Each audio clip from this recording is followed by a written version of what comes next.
Hi friends, welcome back to my channel. எல்லாம் எப்படி இருக்கீங்க? நான் வந்து ரொம்ப நல்லா இருக்கேன். நீங்களும் அதே மாதிரி எல்லாம் ரொம்ப நல்லா இருப்பீங்க, ஆரோக்கியத்தோடு இருப்பீங்க அப்படின்னு நினச்சிட்டு வீடியோ வந்து ஸ்டார்ட் பண்ணுறேன்.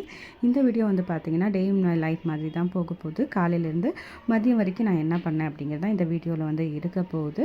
ஹோப் வீடியோ இன்ட்ரெஸ்டிங்காக இருக்கும் அப்படின்னு நினைக்கிறேன். வீடியோ பிடிச்சிருந்தா ப்ளீஸ் வீடியோக்கு ஒரு லைக் போடுங்க. சேனலை வந்து மறக்காமல் சப்ஸ்கிரைப் பண்ணிக்கோங்க. அப்படியே கூட இருக்க பெல் பட்டனையும் வந்து ப்ரெஸ் பண்ணிக்கோங்க.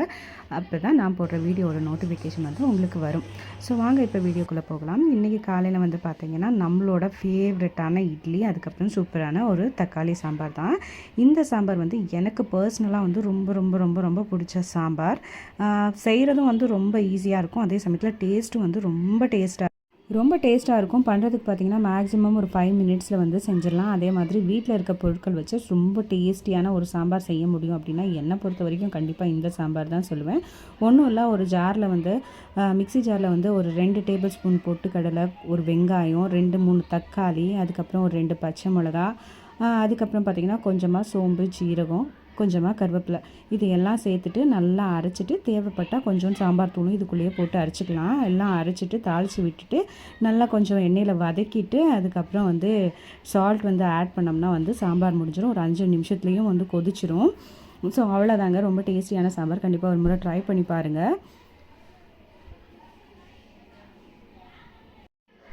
ஸோ இங்கே கர்நாடகாவில் பார்த்தீங்கன்னா வந்து சாம்பார் டிப் அப்படின்னே கொடுப்பாங்க. இட்லி அதுக்கப்புறம் வடை வாங்கினோன்னா நல்ல ஒரு குழியான ஒரு தட்டில் ஃபுல்லாக அதுக்கு மேலே ஃபுல்லாக சாம்பார் ஊற்றிட்டு அந்த இட்லியும் அதுக்கப்புறம் அந்த வடையும் வந்து டிப் பண்ணி கொடுப்பாங்க. சாப்பிட்றதுக்கு அவ்வளோ டேஸ்ட்டாக இருக்கும். ஸோ அது சாப்பிட்டு பழகினது என்னமோ எனக்கு பர்சனலாக இந்த சாம்பார் நான் வீட்டில் வைக்கிற இந்த சாம்பார் எனக்கு ரொம்ப பிடிக்கும். நானும் அதே மாதிரி சாம்பார் கொஞ்சம் நிறையா ஊற்றி டிப் பண்ணி சாப்பிடுவேன். சட்னி எல்லாம் இதுக்கு தேவைப்படாது. ஸோ அதே மாதிரி எங்கள் வீட்டில் தேங்காய் சட்னி அவ்வளோ யாரும் ப்ரிப்பேர் பண்ண மாட்டாங்க. ஸோ அவ்வளோதான், நான் சாம்பார் வச்சாச்சு. இப்போ 2 பேர்த்துக்கும் வந்து கொஞ்சம் நிறைய சாம்பார் ஊற்றிட்டு நான் வந்து இட்லி போட்டு கொடுத்துட்ருக்கேன்.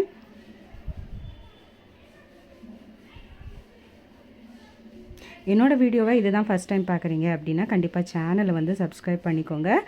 வீடியோ பிடிச்சிருந்தா வீடியோக்கு ஒரு லைக் போட மறக்காதீங்க. அப்படி கூட இருக்க பெல் பட்டனையும் ப்ரெஸ் பண்ணி விட்டிங்கன்னா நான் போடுற வீடியோவோட நோட்டிஃபிகேஷன் வந்து உங்களுக்கு வரும். ஸோ அவ்வளோதான், ஃபஸ்ட் வந்து என் பையனுக்கு வந்து போட்டு கொடுத்துட்டேன். நெக்ஸ்ட் வந்து என் பொண்ணுக்கும் போட்டுட்டு நானும் போட்டு சாப்பிட்டுட்டேன்.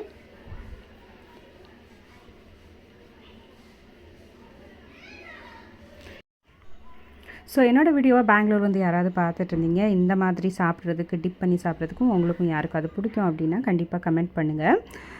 ஸோ என்னோடய வாஷிங் மிஷின் வந்து கெட்டு போச்சு, நீங்கள் வீடியோட ஸ்டார்டிங்லேயே பார்த்துருக்கலாம். ஸோ அதுக்கு வந்து ரெடி பண்ணுறதுக்கு வந்து நாங்கள் நாளே வந்து ஃபோன் பண்ணி புக் பண்ணியிருந்தோம். ஸோ நான் வந்து சிம்பிளான ஒரு இதுதான் ஆயிருக்கும், பின்னாடி இருக்க பெல்ட் தான் வந்து கட் ஆகிருக்கும் அப்படின்னு நினச்சிருந்தேன். பட் அவங்க வந்து பார்த்ததுக்கப்புறம் வந்து ட்ரம்மே போயிடுச்சு அப்படின்னு சொன்னாங்க. நம்ம யூஸ் பண்ணுற சோப்பு பவுட்ரு வந்து அது அப்படியே நின்றுட்டு அது பின்னாடி இருக்க ட்ரம்மை வந்து கட் பண்ணி விட்டுருச்சு அப்படின்னு சொன்னாங்க. பார்த்தா கொஞ்சம் செலவும் வந்து ஓவராக வச்சிருச்சு. அது வரைக்கும் நல்லா ஓடிட்டு இருந்த மிஷின் டக்கு நின்னதுக்கப்புறம் தான் தெரிஞ்சிச்சு அது எவ்வளோ வேலை செய்யுது அப்படின்னு. ஹஸ்பண்ட் என்னமோ நான் தான் வேணும்னே கெடுத்து வச்ச மாதிரியே ஒரு லுக்கு விட்டுட்டு இருந்தார்.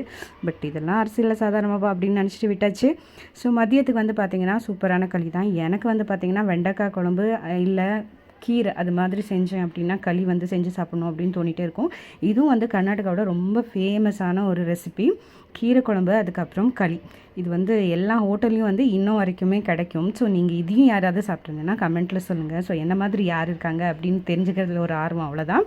ஸோ மதியத்துக்கு வந்து பார்த்திங்கன்னா சூப்பரான களி, அதுக்கப்புறம் ரொம்ப டேஸ்டியான கீரை குழம்பு. ஸோ வாஷிங் மிஷினெல்லாம் ரெடி பண்ணிட்டு இருந்தாங்க இல்லையா, அதனால் என்னால் வீடியோ வந்து ப்ராப்பராக ஷூட் பண்ணிக்க முடியல.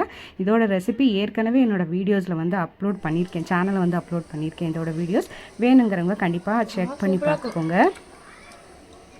ஸோ இன்றைக்கான vlog இவ்வளோ தான். ஹோப் உங்களுக்கு பிடிச்சிருக்குன்னு நினைக்கிறேன். பிடிச்சிருந்தா லைக்